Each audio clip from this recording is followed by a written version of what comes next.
I've known Billy Graham and his wife Ruth for a lot of years. He's preached to more people, by far, millions and millions more than any human being who ever lived on the planet. And yet, I don't think Billy fully grasps how he is loved and admired around the world. So I thought, boy, we ought to do some kind of tribute that lets Billy know how we feel. And I thought maybe I'm a singer and write some songs. Maybe I can write a song and maybe get a lot of my friends in the music business to participate. And we'll just sing our admiration for Billy. And then I bumped into this guy, David Pack, on the plane coming back from Nashville. I'll never forget that moment because Pat was reading Rolling Stone and I was reading a magazine about the birth of Jesus.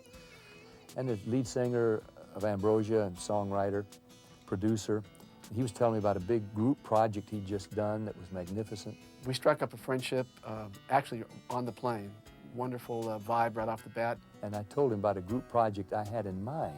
And would I take a listen to a song he'd written, which is a tribute to Billy Graham. And instantly, his spiked hair stood on end, and he said, "Can I work with you on that?" And I said, "I'd love to have some help here." Pat was kind enough to say, sure, you know, if you want to hear something different, go ahead and go for it. Rewrite it and add to what I've got there. So I did. I called my friend Billy Dean. He's just someone that it's long overdue, you know, to be honored.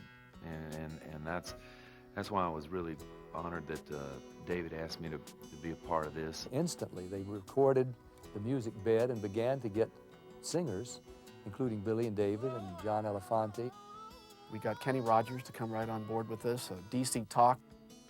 Lisa Bevel. And an incredible group of talented people that's involved in this. I had the idea it'd be great, a line I'd written about from parliaments to presidents, from kings to common folks. Each one heard the truth of God's amazing grace. I could hear Larry King doing it like it was a news item. And when I mentioned it, he said, "For Billy Graham, anything. Tell me where." It's now blossoming into what I think is going to be a multicultural, multi-genre pop tribute to the most worthy man, Billy Graham. Around the world, here at home, let us know we're not alone. Oh, thank you, Billy Graham. And we're going to celebrate what Billy, the effect this man has had on society and on the world for the last 50-something years. We're now planning not just the single and the video, which is already in the works.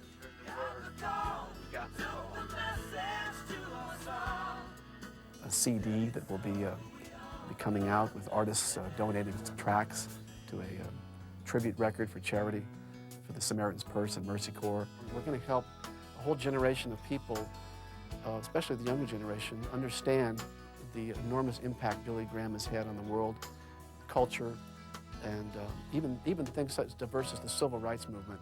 I had no idea how many times Billy Graham stood beside Dr. Martin Luther King. And if there's a man living today to whom honor is due, it is that man, Billy Graham. Oh, thank you.